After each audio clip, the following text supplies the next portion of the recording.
Dans les lettres de saint François de Sales et aussi dans ses autres écrits, on perçoit une sensibilité exquise quand il guide le monde féminin vers la rencontre avec Dieu et, à travers la rencontre avec Dieu, vers le don de soi et vers une relation d'amitié profonde avec lui.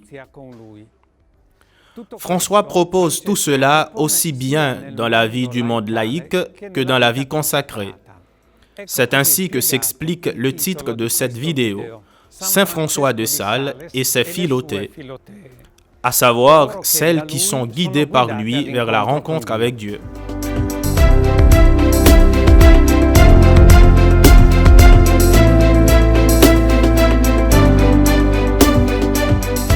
Il est très intéressant à Annecy de saisir des environnements particuliers. Par exemple, un portail qui se trouve dans la plus ancienne rue d'Annecy.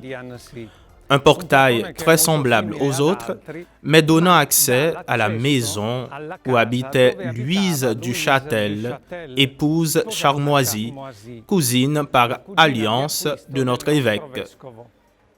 Grâce à elle et au conseil écrit que son cousin lui donnera, tout cela deviendra ce que nous possédons encore aujourd'hui et qui s'appelle Philotées, Introduction à la vie dévote.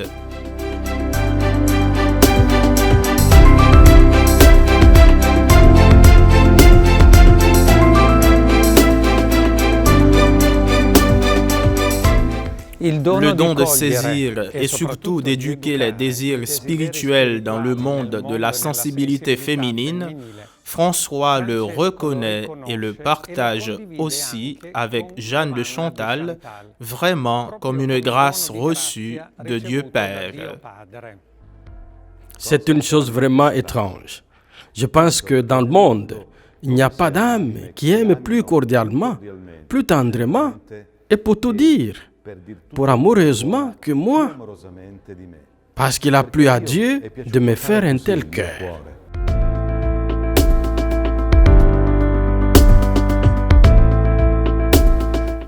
Il y a une longue histoire qui caractérise ce don de notre évêque et cette histoire commence certainement avec la relation de François avec sa mère, Françoise de Sionaz. Une quinzaine d'années seulement séparent la mère de son fils, alors que presque 31 ans vont séparer la maman du papa. Tout cela nous fait dire que c'était évidemment un mariage arrangé, mais on peut dire que, même arrangé, ce fut un mariage réussi. Les historiens nous disent que la mère de François avait un caractère très aimable. Un an après le mariage, elle donnera naissance à son premier enfant, tandis que pour le deuxième enfant, il faudra attendre 9 ans, puis elle donnera naissance à Gallois. Les historiens nous rappellent encore que les 6 premières années de la vie de François sont celles de sa maman.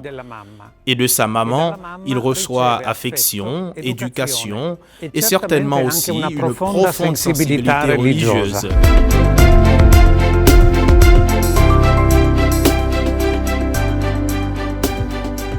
La maman, désormais avancée en âge, dira, parlant de François, « Il est mon fils et mon père ».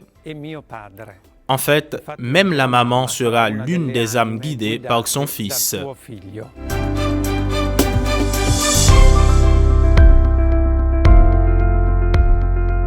La sensibilité profonde devient attention et bienveillance envers tous ceux que notre évêque rencontre. Par exemple, un jour, il rentre chez lui et trouve son serviteur occupé à écrire une lettre, chose sûrement peu habituelle pour l'époque. Mon ami, quand je suis entré, vous étiez occupé avec une plume et du papier, et vous avez tout caché. Qu'étiez-vous donc en train d'écrire? Ne suis-je pas assez votre ami pour que vous me fassiez cette confiance? Le jeune homme, confus, tend le papier à l'évêque. C'était une déclaration d'amour. L'évêque la lit, puis il conclut. Vous ne vous expliquez pas bien. Laissez-moi vous aider. Tenez, copiez ceci. Mettez-y votre nom et envoyez-le. Vous verrez que tout ira bien.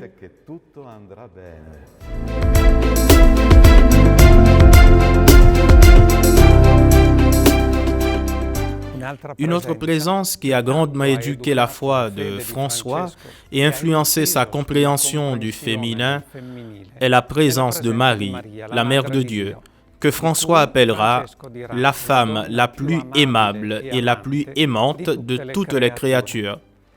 François aura toujours pour elle une dévotion profonde, filiale et affectueuse.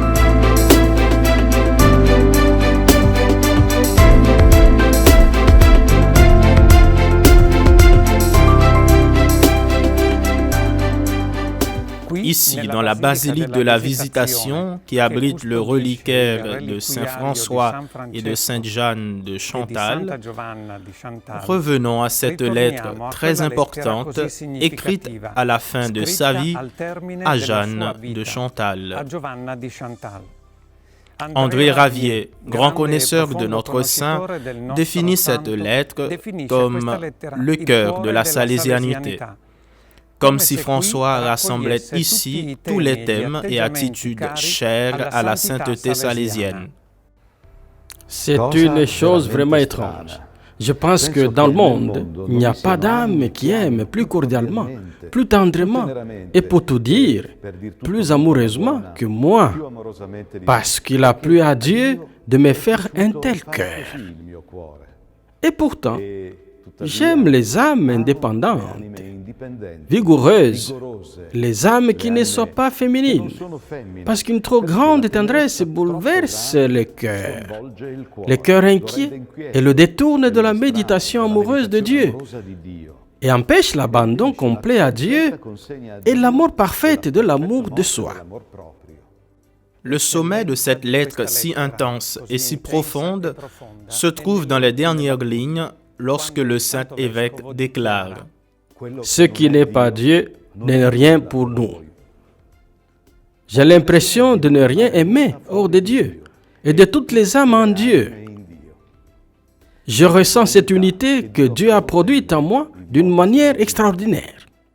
Tout cela signifie que l'espace de leur amitié est dans le cœur de Jésus et dans la volonté de Dieu Père, et dans le don mutuel, nulle part ailleurs.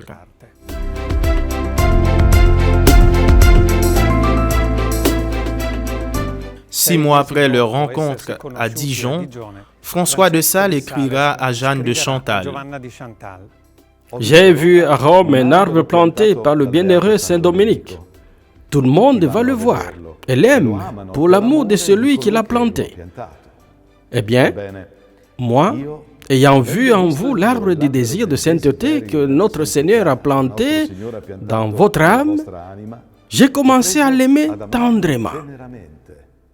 Ce que nous avons entendu nous dit que la sainteté de François ne pourrait exister sans celle de Jeanne de Chantal. Nous pourrions également dire que la sainteté de Don Bosco ne pourrait exister sans le profond désir de Dieu, certainement dû à l'éducation chez Dominique Savio.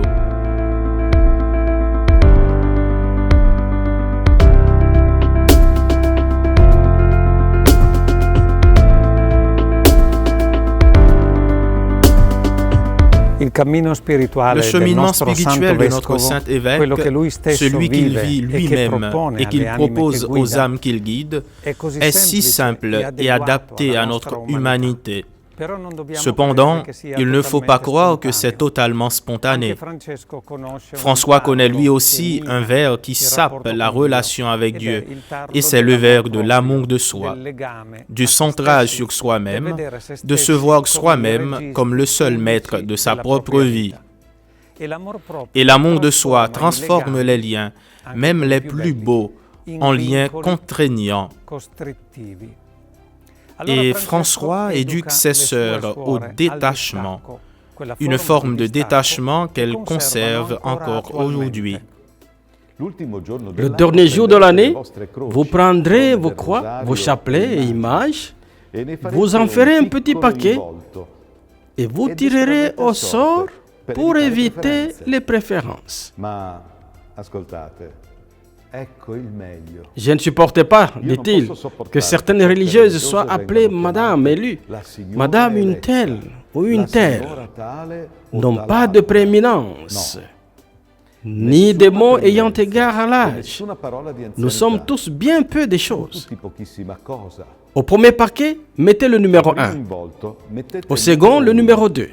Ainsi de suite. Ainsi, mes filles, nous vivrons détachés de tout. In questo modo vivremo distaccati proprio da tutto.